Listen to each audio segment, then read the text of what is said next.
గడప గడపకు ఏడాది విజయోత్సవాలు. ఏం చెప్పాలా? ఏం చేసిరని ఏడాది విజయోత్సవాలు చేసుకుంటారు గడప గడపకు? ఏం చేసిరు సార్ చెప్పండి. ఈ జనాలు ఉరికించి కొడుతురు కదా సార్. మళ్ళా దానికి నేను వార్త ఏంటంటే గడప గడపకు చేసిన క్యాంపెయిన్ కార్ ఉంటుంది కదా, ఆ కార్కి ఇద్దరు పోలీసులను పెడతారట. ఇది తెలంగాణ పరిస్థితి. నాకైతే నవ్వు వస్తుంది మిత్రులారా. చూద్దాం ఇక వార్త. గడప గడపకు ఏడాది విజయోత్సవాలు. డిప్యూటీ సీఎం బట్టి విక్రమార్క అధ్యక్షతన శుక్రవారం సచివాలయంలో మంత్రివర్గ ఉపసంఘం సమావేశమైంది. ఈ భేటీలో ఉపసంఘం సభ్యులు ఉత్తమ్ కుమార్ రెడ్డి, సీతక్క, పొంగులేటి శ్రీనివాసరెడ్డితో పాటు సిఎస్ శాంతికుమారి, వివిధ శాఖల కార్యదర్శులు, సీఎంఓ అధికారులు పాల్గొన్నారు. వచ్చే నెలలో 9వ తేదీ వరకు చేపట్టాల్సిన కార్యక్రమంపై అధికారులు దిశానిర్దేశం చేశారు.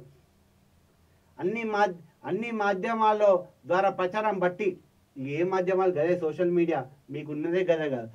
మీ సీఎం ఏమో తిడతాడు, సోషల్ మీడియా వాళ్ళు లుచ్చగాళ్ళు బచ్చగాళ్ళని తిడతాడు. మీరు మళ్ళీ నమ్ముకునేది ఈ సోషల్ మీడియా నమ్ముకొని పేడ్ క్యాంపెయిన్ చేయరు.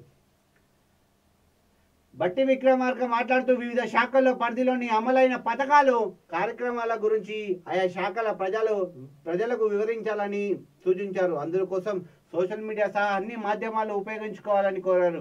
విజయోత్సవాల భాగంగా ఈ నెల 30న మహబూబ్నగర్లో రైతుల దినోత్సవంతో పాటు సభ నిర్వహిస్తున్నట్లు తెలిపారు. మరోవైపు డిసెంబర్ 7, 8, 9 హైదరాబాద్ వేదికగా లేదర్ షో, కార్నివల్తో పాటు సాంస్కృతిక కార్యక్రమాలు నిర్వహించాలని ప్రభుత్వం అధికారులు సూచించి. ఇప్పుడు నాకు ఒక మొన్నటిదాకా పైసలు లేవన్నారు. ఇప్పుడు ఈ విజయోత్సవాలు చేసే బదులు రైతులకు ఇంతో అంత రుణమాఫీ చేయొచ్చు కదా సార్. అంటే మీ దగ్గర పైసలు ఉన్నట్టే. మీరు అబద్ధం ఆడుతున్నారు. కాంగ్రెస్ ప్రభుత్వం అబద్ధం ఆడుతుంది. మీడియా సాక్షిగా, మైకుల ముందు సాక్షిగా మీరు అబద్ధం ఆడుతున్నారని తెలిపింది. ఎందుకంటే ఇప్పుడు ఈ విద్యావసరాలకు దాదాపు లేదన్నా ఒక 100 కోట్లు అవుతుండొచ్చు సుమారు. 100 కోట్ల రూపాయలు. అదే నువ్వు ఒక రైతు ఒక 100 మంది రైతులకు రుణమాఫీ చేయొచ్చు కదా, వడ్లు కొనొచ్చు కదా, లేదా ఇంకొక పనికి వాడచ్చు కదా.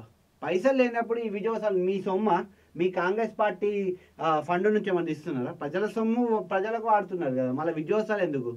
నిజంగానే మీరు చేసినట్టయితే, నిజంగా అన్ని పథకాలు అమలు అయితే విజయోత్సవాలు, గడప గడపకు విజయోత్సవాలు, మేము ఏం పథకాలు అమలు చేశామో అవన్నీ ఏం పథకాలు అమలు చేశారు మీరు చెప్పండి. ఏం పథకాలు అమలు చేశారని అడుగుతున్నాను. ఏమైనా పథకాలు అమలయ్యా? ఓన్లీ ఏదంటే బస్సు కట్టుకురు అంతే. 2,000 రూపాయలు ప్రతి మహిళకు, 7,000 తులం బంగారం, 7,000 రుణమాఫీ ఒక 60% అయింది అనుకుందాం. ఇంకా 40% ఏడా ఒట్లు వేసిరు కదా. మీ ముఖ్యమంత్రి ఒట్లు వేస్తేనే దేవాదాయ శాఖ మంత్రికి సుట్లు చుట్టుకున్నట్టు అయింది.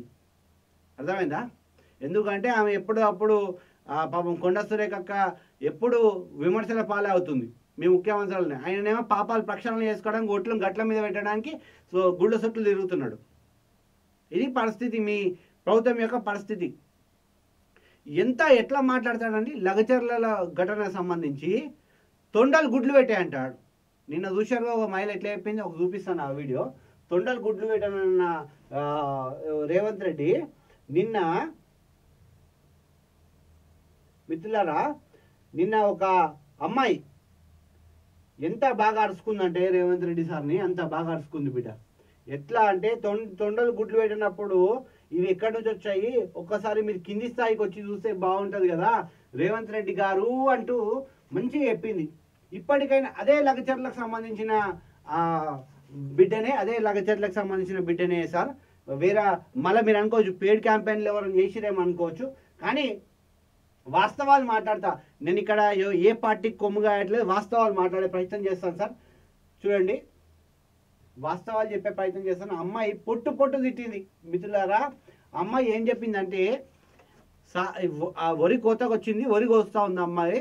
సార్ ఇప్పటికైనా మీరు చూడండి, లగచర్లలో తొండలు గుడ్లు కూడా మొలవై, అటువంటి దానికి నేను ఏమంటారు సాగు చేయని భూమికి నేను పరిశ్రమ తెచ్చి విద్యార్థులకు అటు ఉద్యోగ ఉపాధి అవకాశాలు ఇవ్వాలనుకుంటున్నాను అని సీఎం రేవంత్ రెడ్డి మొన్న మీటింగ్లో అన్నాడు.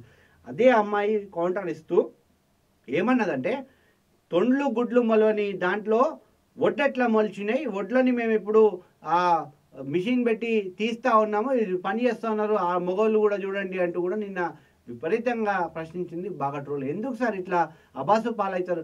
మీకు చెప్పండి ఓపెన్గా, నేను ఖచ్చితంగా ఆ కొడంగల్లోనే ఫార్మసిటీ పెట్టాలంటే లగచర్లలో ఎందుకు పెడుతున్నారు? పక్క కొడంగల్లో మహబూబ్ నగర్ సంబంధించిన దాంట్లో ఆల్రెడీ 1200 ఎకరాలు ఉంది కదా, అక్కడ పెట్టుకోవచ్చు కదా. ఎందుకు ఈ కొడంగల్ దానిపైన ఈ పడ్డరో అర్థం అవుతలేదు మిత్రులారా. ఇది పరిస్థితి. ఇక దీనికోసం విజయోత్సవాలు చేసుకుంటారు. ఎందుకంటే లగచర్ల రైతుల్ని కొట్టినందుకు విజయోత్సవాలు చేసుకుంటారు. దాని తర్వాత విద్యార్థుల పైన పోలీసు వాళ్ళు బయటకు వచ్చి ర్యాలీలు చేసినందుకు విజయోత్సవాలు చేసుకుంటారు సంవత్సరం పాలన. దాని తర్వాత విద్యార్థులకు అన్నం పెట్టని స్థితిలో, దౌర్భాగ్య స్థితిలో ఉన్న గురుకుల పాఠశాలల కోసం వాళ్ళు ఎంత బాగా చేశారో గడప గడపకు విజయోత్సవాలు చేసుకుంటారు. ఇట్లా కాంగ్రెస్ పార్టీ విజయోత్సవాలకు కూడా ప్రజలందరూ కూడా సిద్ధంగా ఉన్నారు, నాతో పాటు అందరు కూడా.